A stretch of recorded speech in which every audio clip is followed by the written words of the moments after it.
So, Star Wars Rebels Season 3, Episode 11, Ghosts of Geonosis. This will be my highlights video. So, if you haven't seen the episode yet, be warned for spoilers, because we're going to talk about it.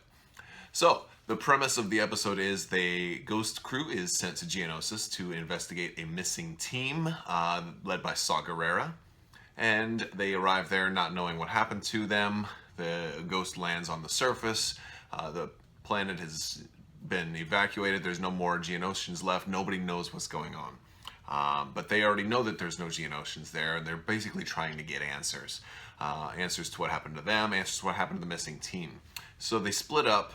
There's two things going on there. They have some signals coming from one place, signals coming from another place, and they basically get down into some tunnels, and Rex, Kanan, and Ezra and Chopper find some battle droids, and they're ambushed and saved by Saw Gerrera, who then explains that he lost his whole team to some of these battle droids, and that there is a Geonosian that has been hiding and is kind of spying on them, and Saw thinks he is to blame. This is a two-part episode, so we actually were able to see both episodes tonight. The second half of the episode deals with the aftermath. So it turns out this Geonosian that they named Click-Clack has been working, because Geonosians work. That's their life is work. They have to have work. Without work, they'll go insane. So this guy has been working to restore all the battle droids that were left over from the war. There's a shield generator that was left there, likely from the Death Star. And some other stuff. So in case you don't know, the Death Star was built on Geonosis, and it was moved as soon as it was basically able to be moved. And the Empire sterilized the planet, killed, seemingly, as far as they knew, every single Geonosian. Complete genocide, basically to not have anyone left to be able to talk about it. And so we're kind of seeing some of the aftermath in this episode. You also see a younger Saw Gerrera, before Rogue One, obviously, years before, while he's still part of the rebellion. So if you've seen Rogue One and you remember, they talk about how Saw Gerrera's group is too extreme, he's no longer a rebel. This is before that breakup happens, is when he's still a rebel. But you do start to see the seeds of kind of what happens and kind of why they go their separate ways. So they meet Saw. They were able to track down this guy Click-Clack, this Geonosian that they name him, and they're able to shut down all the battle droids that he's controlling and try to get answers. The problem comes with the fact that they don't speak the same language, so Click-Clack isn't able to really tell them what he wants to tell them. They basically find evidence of the Empire destroying the entire species. They find some poison canisters, and it's at this time that an Arquitens light cruiser is descending upon the planet to try to destroy the Ghost, and they have to escape, and then they lose the evidence against the Empire in the process. So the mission is deemed a success. There's some very cool things to talk about that happen in this episode, so we're going to talk about some of the very cool things. First off, I want to talk about some name drops, some like little Easter eggs that they've thrown in. Not really tremendous Easter eggs, but they're nice little nods to the outside Star Wars universe. For example, Rex is talking to Saw, and they're talking about Rex says, "Oh, he's great, but he's no Skywalker," and so that's there's a couple of little things like that. Sabine mentions they have a sandstorm on Geonosis, and she calls the stupid sand. She says sand gets everywhere. Kind of another nod to Anakin Skywalker. So, or at least a younger Anakin Skywalker. But you also see a lot of very cool things. You see in Kanan you're really starting to see that Kanan has grown incredibly stronger in this episode. So one of my favorite scenes is Kanan is moving this bridge that they can't get across. He throws Ezra across this huge gap, and everybody else on the team is like, well, how are we going to get across? And Kanan just, catches this bridge after Rex and Saw blow it up, the ends of it. And he catches this bridge and just moves it and then guides the whole rest of the team across it. It's fantastic. It's a really great scene, and you're really starting to see how powerful Kanan is becoming. And I think it's one of the things that this show does really well, in that they give you character progression, and it's not just told to you that the character progresses, you see them progressing. We saw this a lot with Ezra and his affinity for living things, for creatures. We've seen it a lot over seasons 1 and seasons 2, and I'm pretty sure we're going to see more of that.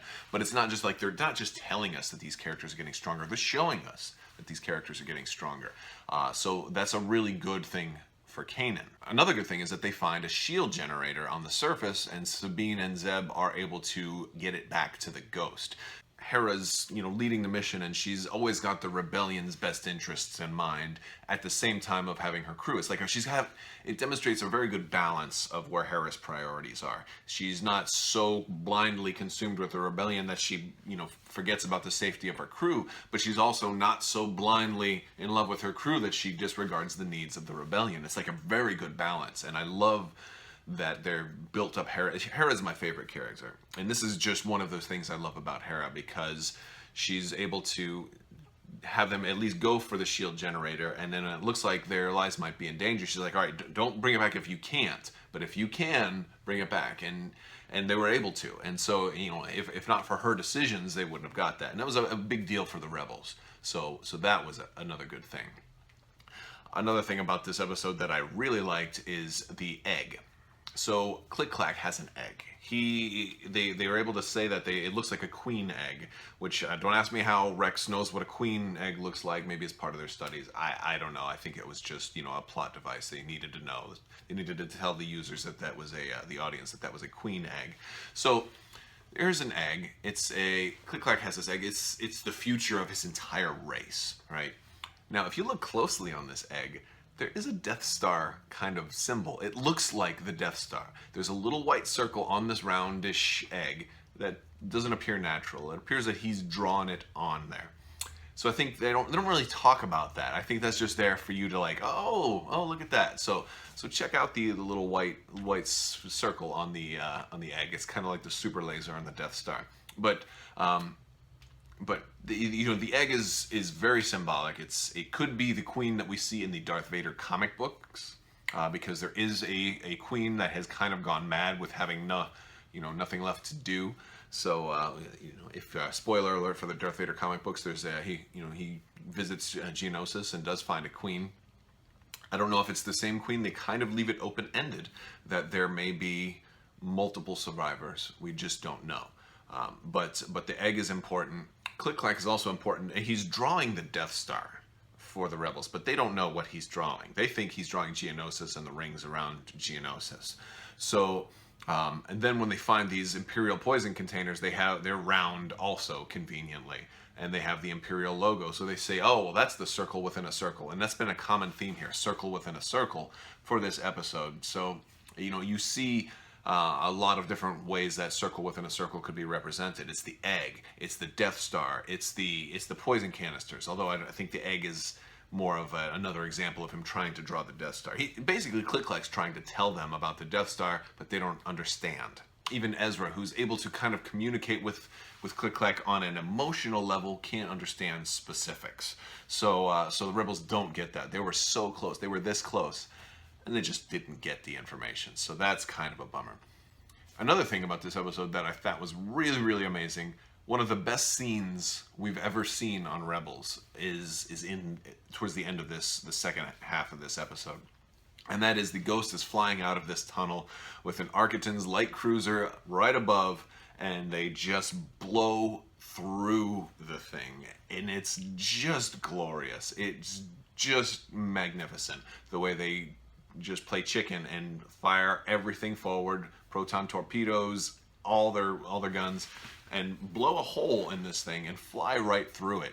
It is one of the most awesome scenes I've seen.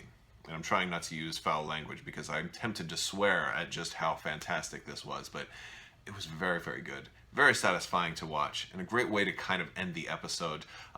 You also see some of the groundwork for how Hera becomes a general, because even though they didn't find out everything they wanted to find out, they got enough information, and basically they're talking about how this is going to be a helpful recruiting tool to recruit more allies. So Hera gets a lot of kudos towards the end of the episode as well. So that's great. And another great part, Sabine's jetpack. Apparently she's got it working again, and it's painted. It has a brand new paint job. But we see the rocket troopers, and they're flying down, and we see Sabine go after them. So we see jetpack versus jetpack action again.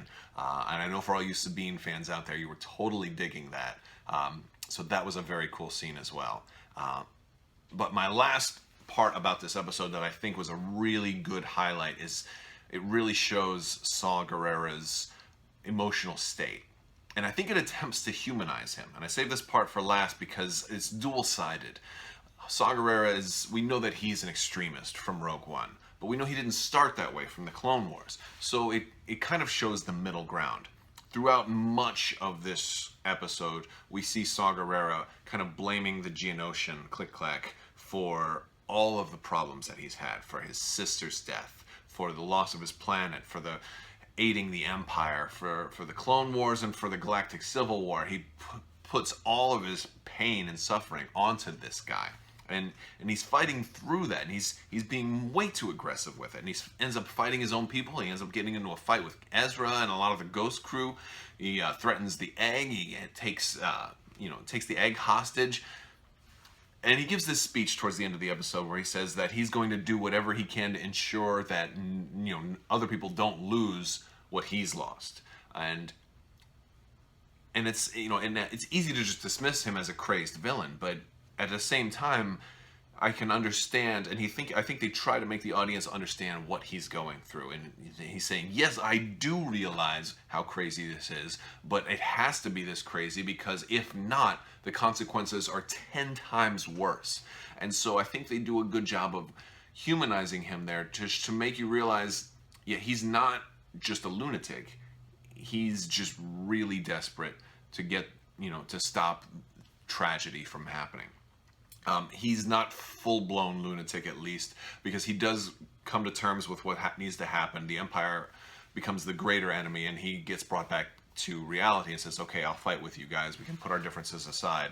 You're actually right. I shouldn't kill this guy. I shouldn't kill this Geonosian, and I shouldn't kill the egg. And so he's not this full-blown crazed maniac that you're led to believe he becomes before Rogue One starts. So, but you definitely see what brought him there. So that's kind of the Saw Gerrera arc for this. And I really got to say the voice acting by Forrest Whitaker was really nice. It was great to see Forrest Whitaker actually, be in this. Even with his eye, you could tell that they really modeled this character after Forrest Whitaker's performance in Rogue One. So it was really nice to see that as well. And all in all, I think it was a pretty good episode. It had a lot of payoffs. It had a lot of great scenes, and it had a lot of really nice things that connected to the outside Star Wars universe. So a lot of tie-ins to many other things. You got to see a lot of fighting. You got to see one of the greatest ship-to-ship, engagements, even though it was brief. And there's so much more good stuff coming too. So I can't wait to see more space battles. So let me know, what was your favorite part of the episode? And if you haven't already, please subscribe and like this video. And I would love to hear from you. So be sure to leave comments. Thank you so much for watching, and have a wonderful day.